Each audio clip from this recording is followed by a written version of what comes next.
I've recently made a couple of Mac tips videos, links to both of those in the description of this video, but you can never have enough Mac tips, right? So in this video, I'm going to share 10 more Mac tips with you, some of which I had absolutely no idea about before researching for this, and they've genuinely blown my mind. Stick around until the end of the video, you're not going to want to miss any of these.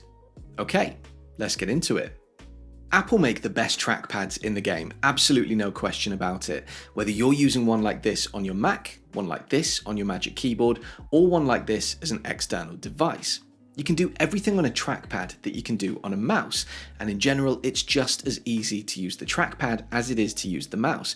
You just have to learn some new habits. The one thing that by default isn't easy on a trackpad though is dragging. So say here for example, I want to drag this Finder window around on the screen. I have to tap and hold and then use my thumb to kind of move around on the trackpad. It's not ideal. Thankfully, there are a couple of solutions to this. Open up System Preferences and you'd think you'd be going to trackpad, right? Well, you're wrong. We're actually going to go into Accessibility, then choose Pointer Control from this menu here on the left. Then choose Trackpad Options. Tick Enable Dragging and then choose the option that suits you best. If you choose with drag lock, that essentially means that you're going to double tap, but hold the second tap down on a window. This will then allow you to begin dragging around on the screen, and when you tap the trackpad again, it will end the drag. I prefer 3-finger drag. It's exactly what it sounds like. Select something with 3 fingers on the trackpad and keep those 3 fingers pressed down, then simply move around on the trackpad to drag the item around. It takes a little bit of practice and getting used to, but it's insanely easy once you've got the knack of this and works extremely well. In Safari, did you know that by pressing Command, Shift and N, you can open up a private window? Now, a private window is great because it means that everything that you do on the web from that moment on is private, right? I mean, the clue's in the name. Well, actually no. A private window simply means that your browser won't store any information about the sites you visit whilst you're using the private window. I'll let you use your imagination as to what private windows mainly get used for. But in terms of privacy, while you're browsing, not so much. Your ISP, your internet service provider, can see a lot of information about you when you're browsing the web, including things like when you go online, the equipment you use to get online, and more worryingly, everything that you view and do when you're browsing the web. Now you might be saying, well, I don't look at anything I shouldn't be looking at online, so I don't care. But what about all the personal data that's being collected about you each and every time you open a web browser on your computer or your phone, your digital identity that's then being sold to companies so that they can profit from you and target you for advertising? That's not something I'm particularly happy with, and that's why I always use a VPN whenever I'm online, and the VPN that I use is Private Internet Access, or PIA, the sponsor of today's video. A VPN is a virtual private network. When connected to a VPN, you can still browse the web just like normal, but because the network activity is being routed via a private server, your digital identity is protected. Think of it kind of like walking into a physical store wearing a disguise. Not only that, any data that you transfer while connected is encrypted, so your emails, pictures, banking details, they're all kept nice and private, as they should be. And a VPN gives you bonus features beyond security. Because of PIA's vast global network of servers, you can connect to the web via a country other than your own at the click of a button, meaning you can bypass geographic restrictions on content like streaming services or news websites. PIA have been doing this now for more than 10 years and have more than 15 million satisfied customers worldwide, as well as offering 24/7 customer support should you need it, although this was genuinely the easiest VPN setup I've ever had. I downloaded the software, input my credentials, and that was it. I was connected and good to go. The VPN just runs automatically in the background whenever I'm using my computer, and I can get on with my day knowing that my online activity is private and secure. It works on all your devices, whether it's Mac, Windows, iOS, Android, plus more. And the best news is that you, as a viewer of Proper Honest Tech, get exclusive access to an amazing deal. Use the link in the description of this video to get an 82% discount on the 2-year plan, plus 3 months for free. That's like a couple of dollars per month to know that your online activity is secure and private, which feels like a no-brainer to me. Click the link in the description to find out more, and thanks again to PIA for sponsoring this video. You can extract text from within an image on your Mac. You can do this on your iPhone and iPad also.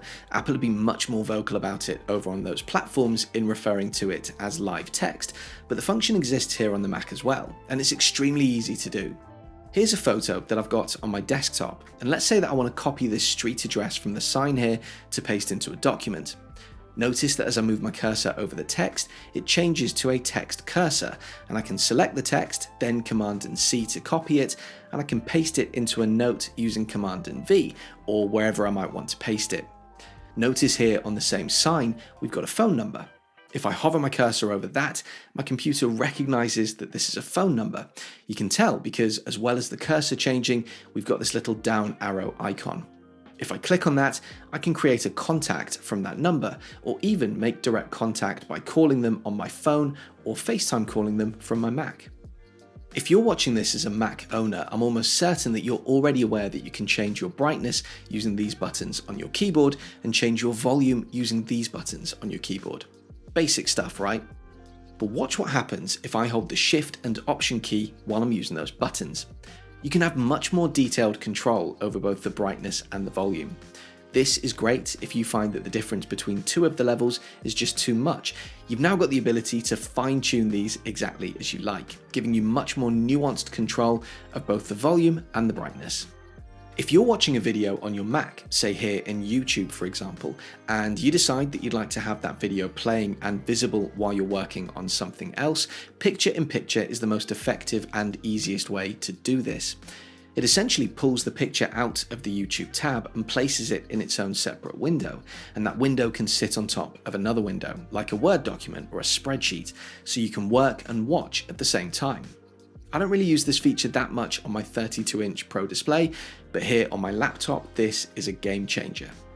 To access this function, with a video playing here in Safari, look for either this audio icon here in the relevant tab, or this icon up here at the address bar. Either of them will do. Right-click and choose Picture-in-Picture. The video will pop out and drop to one corner of the screen. You can change that corner by dragging the video around and use the corners of the video to resize it to get it exactly how you'd like it for your screen. This is a super quick tip, but I'm including it anyway as I think some people will find it really useful. Tap the F3 button, this one here, to quickly show you everything you've got open, which is handy if you're working on a smaller screen. You can quickly jump between open apps. But I'm guessing you knew this already though, right? But what about this? Hit Command and F3 together and your open apps sweep to the side, giving you full visibility of your desktop. Great if you need to quickly access something there, because then when you tap the same buttons again, Command and F3, your original apps sweep right back into view. Helpful, right? How many times have you gone to upload an image to a site only to get an error message letting you know that the site only accepts a certain format of image, the format that you don't have?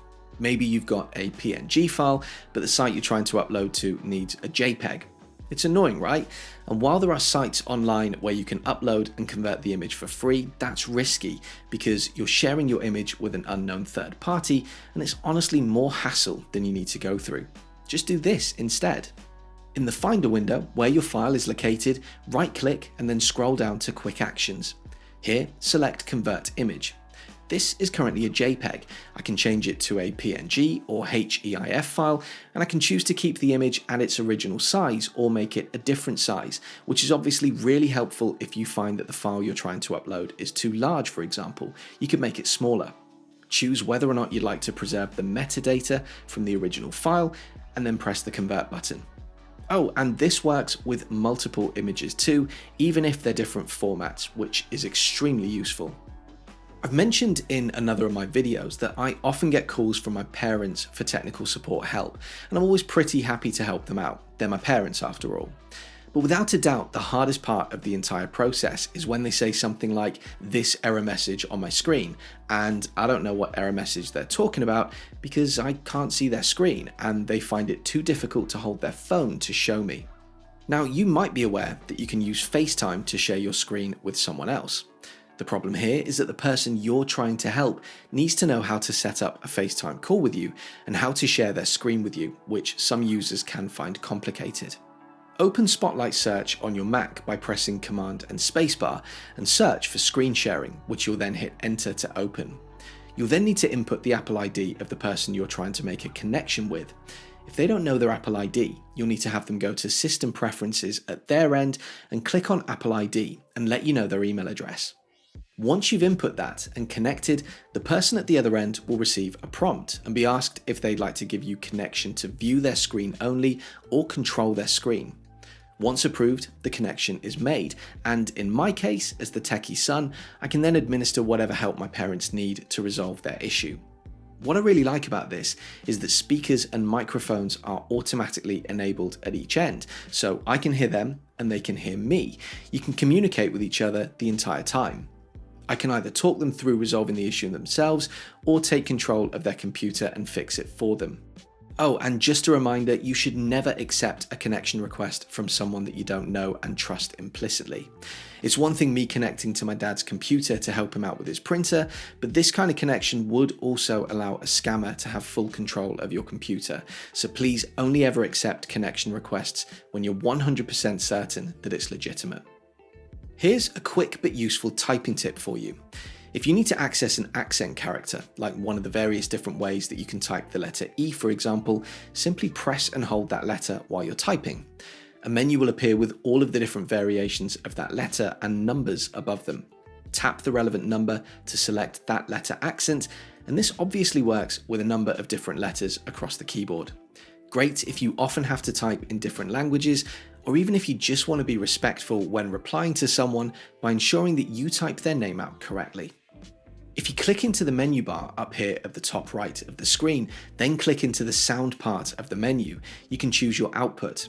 Your Mac speakers are going to be the default, but if you've got Bluetooth headphones or a HomePod or some other kind of wireless speaker, you could choose that output option here as well.